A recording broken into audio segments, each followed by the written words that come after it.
why don't we find ways of bringing people back? And that is by having a business-friendly environment to make sure that good-paying jobs come back, lower the property taxes, lower the income tax, and watch people come back. We're here today with John Cabello. He is the Assistant Minority Leader in the Illinois State House. As a member of the minority, he is constantly on defense. But you can be sure that he is working hard for all of his constituents. Welcome, Representative John Cabello of Illinois. So tell me, when and why did you decide to run for political office? Purely selfish reasons. Saw my taxes going up and up and up and up, and they couldn't give me good roads or good schools. So instead of complaining on the sidelines, I decided to jump in the game to try to change it.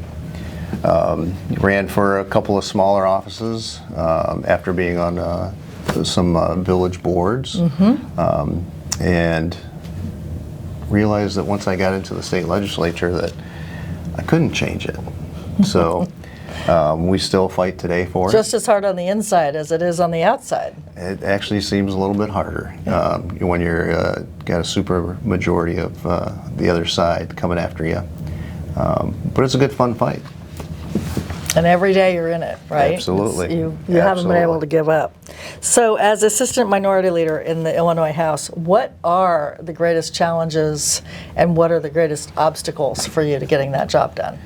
The greatest challenges are knowing everyone's district, because I feel that as a minority leader or assistant minority leader or just somebody that's been there for a while, we need to make sure that the rest of our caucus is successful. And by being able to be successful, we need to know what their constituents want. And Illinois is so different from the northern part of the state to the southern part of the state, and then you have Chicago. Some of the Republicans in towards the city can't vote exactly like people down south. Yeah. So trying to get all the dynamics, making sure that you know who to protect, when you need to protect them, that's challenging because sometimes you get inner fights going because the South doesn't believe that the North should be voting for anything, and they have to if they want to be reelected. So that's the real challenge, I think, trying to keep everybody together to make sure that they are pushing in the same direction. The supermajority obviously makes it even more difficult on us because they don't include us in anything. So our minority leader, Tony McCombie, will go try to meet with the Speaker of the House to try to talk about the budget. And the first thing out of his mouth is, how many votes are you putting on it? Well, we're not putting any votes on it until we know what's going to be in it. Right. So it's very challenging, but we fight and fight and fight, and we do win. We have quite a few wins because we do stick together most of the time. We do realize that we are up against so much that if we don't stick together, we're gonna not win at all. And when you're in the leadership, you realize, especially even in the minority leadership, you realize you have to kind of take care of all of the people in your caucus, and to protect that votes and protect that block of votes that you have built your coalition around. Absolutely. So that's really, really important. Yeah. So Illinois currently ranks 46th, for economic outlook in our ALEC Laffer Rich States, Poor States report, has lost more than 1.1 million residents on net over the last decade.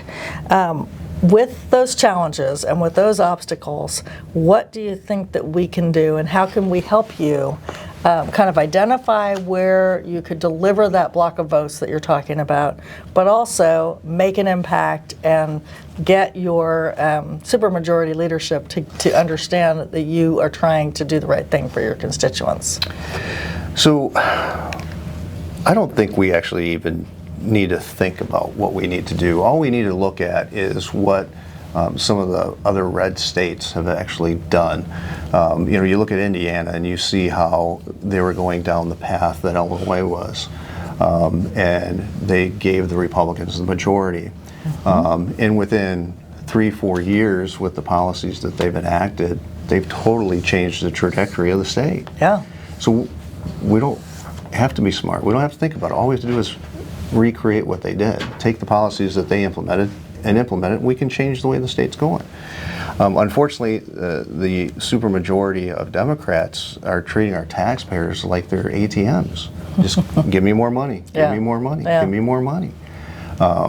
It's not something that is the right thing to do. You know, we've got the highest tax rate in the country. We've got the highest local state property taxes in the country. Our sales taxes through the roof. Our businesses are leaving, our people are leaving, and it shouldn't be rocket science to understand that if somebody leaves the state, that the rest of the people that stay have to make up for the taxes that leave. Right. That out-migration. They're leaving because they're paying too high of taxes. Exactly. So why don't we find ways of bringing people back? And that is by having a business-friendly environment to make sure that good-paying jobs come back, lower the property taxes, lower the income tax, and watch people come back. The Democrats, even the Speaker of the House said, you know, I've got tax and spend Democrats that want to just continue to spend.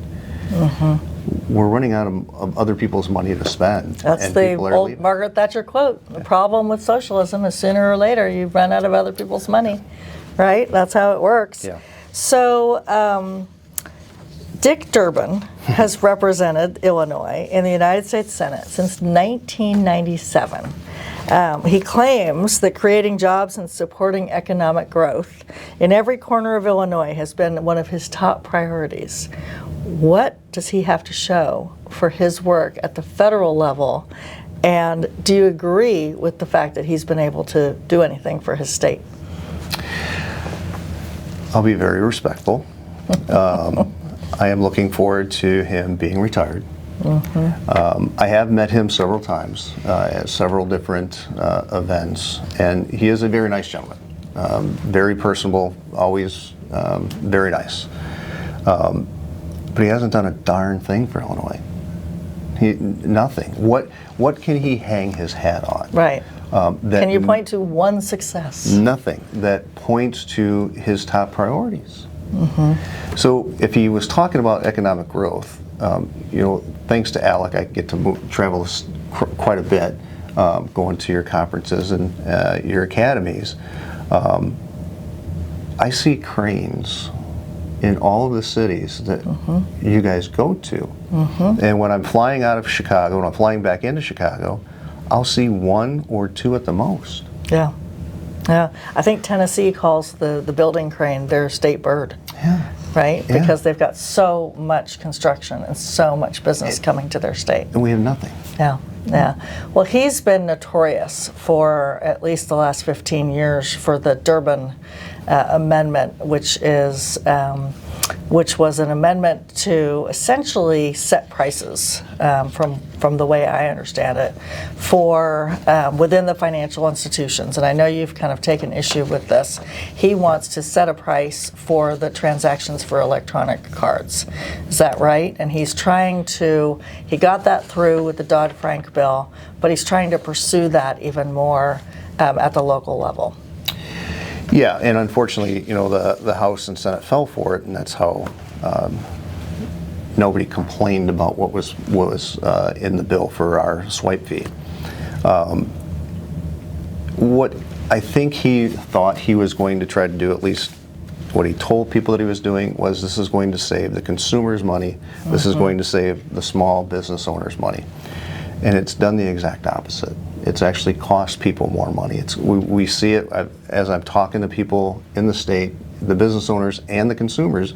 They see things leaving that they've had before. Yeah. So, you know, there used to be different benefits that your banks would offer, free checking, you know, different types of benefits, and they're all gone because they have to make up for the Durbin Amendment and now the swipe fee, which luckily hasn't taken effect, and I don't think it's actually going to. We're hoping, but when you lie to people, because that's what they're doing, they're lying to people on what it's really going to do, we're going to even lose more people at the ballot box, because the politicians are the reasons why we're losing people at the ballot box because they don't trust them any longer. Right.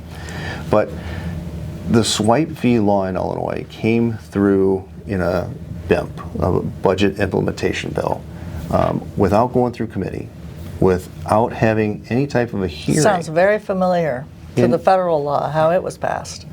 And so they took a page out of his playing book. But how do you have something that affects so many people like that not have a hearing, either in the House or the Senate? I believe the Senate passed that bill, sent it over to the House, and the Retail Merchants Association in Illinois did a backroom deal with the governor. And they threw a lot of people under the bus.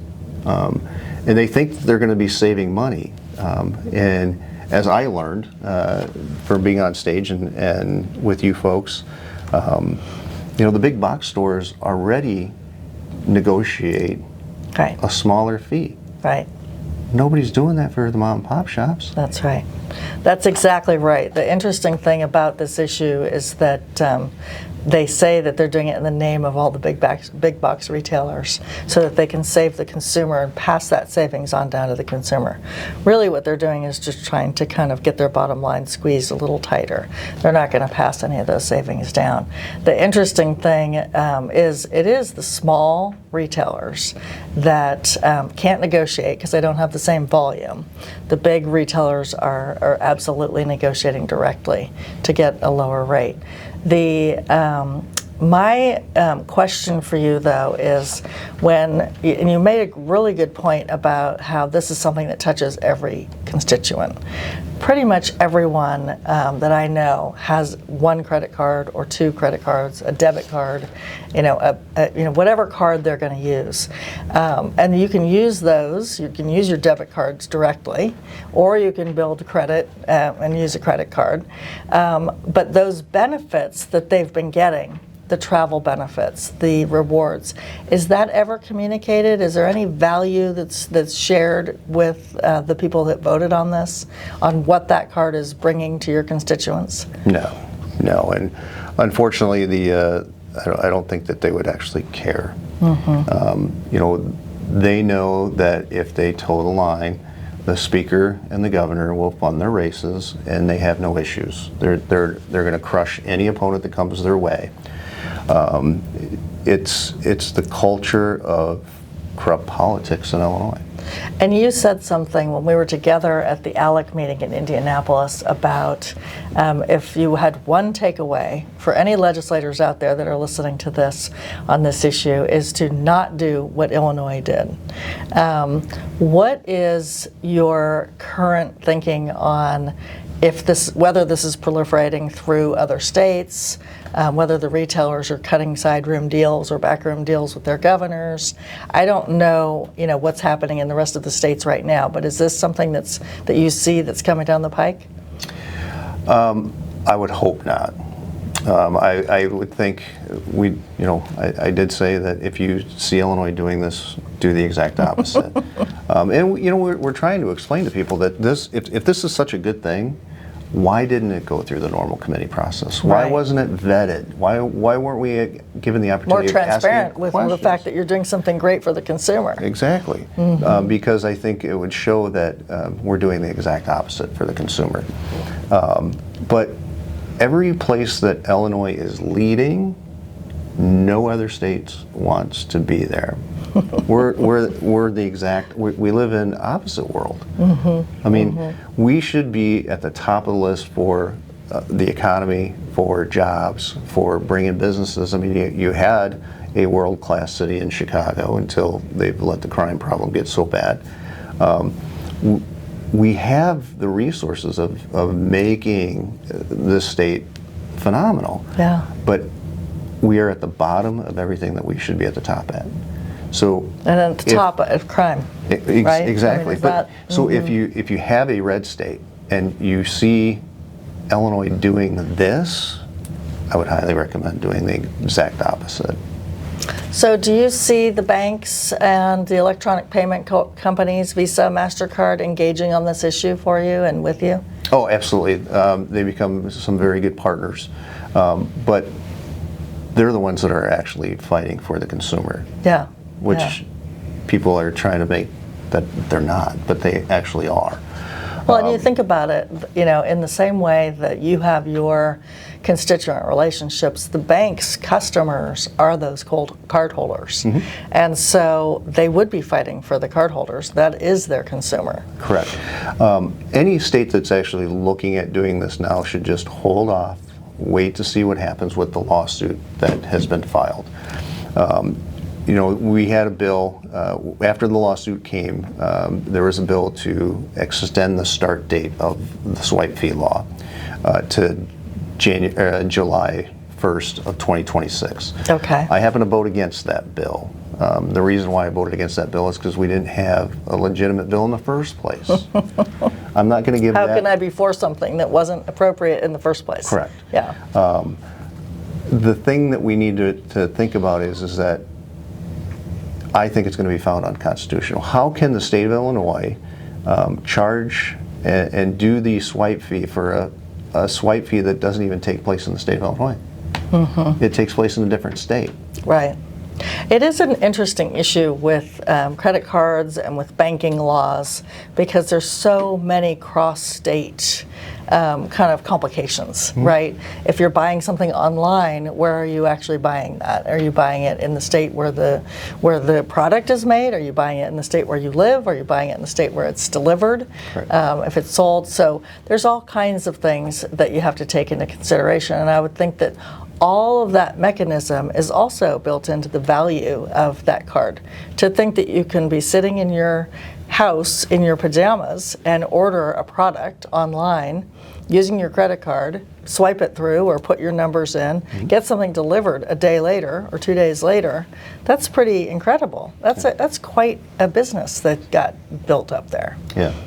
The Senate passed a $1.50 delivery fee bill where it's for transit, where transit's in major problems with the $765 million short this year, $1.5 billion next year. The House will take it up in veto session. But imagine what is going to take place with that then. Yeah. People are going to swipe or put That's like a your numbers in. surcharge on top of the surcharge. Exactly. Right? Exactly. It's how many ways can you Penalize people for doing business. I was going to say screw over your taxpayers, but that sounds better. A little punitive in my mind. So tell me a little bit more about this lawsuit. So the bill didn't, I want to get this straight. The bill didn't go through committee. There was no discussion. There was no hearings. It was signed. It was a backroom deal with the governor. Fast forward to now a lawsuit that has been filed on behalf of the card companies or the banks. Correct. Saying, let's postpone this until we can actually figure out whether this was something that was constitutional. Is Correct. That is correct. And I Okay. believe the reason why they put the bill through that actually didn't start it until July 1st of 2026 is because I think they know what's coming, which is going to be a stay. The courts, I think, will issue a stay, and once it goes to the court system, I think it's going to be found unconstitutional, and it's not going to happen. And if other states do this, they're going to be wasting their time and taxpayers' resources by going through the actual process. Yeah, when you think about legislative sessions and you think about some are over in 6 weeks, 8 weeks, 3 months. Illinois, you guys are year round. You would think that you'd want to prioritize the issues that you work on and make sure that you're working on something that actually makes sense for that actually, back to your comment about Dick Durbin, that actually helps the people of your state. But it doesn't seem like that's been the priority here in Illinois. Correct. We are technically not year-round. We are in from January till May 31st, and then a 6-day veto session in the fall. Yet we're paid like a full-time job. But so many days are canceled during the spring session, and everything is rushed at the very end. So I just want to make sure. Sounds like a sure well-run business. people understand that it's a piss poor way of running a government, and it's a piss poor way of being good stewards of the taxpayers' dollars. And tell me how big your block of votes is right now with the conservatives and Republicans. Well, that's up for debate. So I believe the last election cycle, the Republicans actually received 70,000 more votes than Democrats, but because of the way the districts are drawn, we still lose. We had a fair map amendment, millions of signatures were gathered, and Mike Madigan's Supreme Court threw it out. And through all of this, what are the retailers doing to make their case? Are they coming out and kind of coming clean with their motives, or are they just letting the Democrat majorities kind of lead the way? Well, I think the actual problem is the Retail Merchants Association and many of the other associations throughout the state of Illinois are afraid. If they don't go along, what is the ramifications from the Democrats? Because we've heard, we know people are brought in. If you don't like this, and just wait till you see what we're going to do next, unless you go along with this. But unfortunately, what happens then is they give an inch, and Springfield takes a mile. Yeah, it seems like if you're philosophically opposed to having an entity or a government set prices, that you would be philosophically opposed to that across the board and not just pick and choose where the government could step in and where they couldn't. Yeah. So it seems like a pretty easy kind of up or down vote for me when I think about the value that you get from a credit card, the value you get from the fact that you can just carry one card anywhere you go and feel empowered to purchase. In case of an emergency, you've got purchasing power that you can use and leverage. Your identity is safe. I know that the credit cards right now, and I don't know if you've taken this up at all, but I know they're spending tons of money just dealing with fraud and credit card theft and things like that. So I don't know if that's maybe another angle that you could take a look at. It is, because right now in the state of Illinois, if I come and eat at your restaurant and I pay with my card and I leave, 4 days later, I call the credit card company and say, that wasn't me. Somebody used my card. Who's going to take care of that bill? Yeah. You, the business owner. And those are things that we need to change. The food's been eaten. The service, the bill has been provided. The payroll has been made. Yep. And you can't fault the credit card companies because they need hard evidence. Right. They have to be able to prove, no, that was you.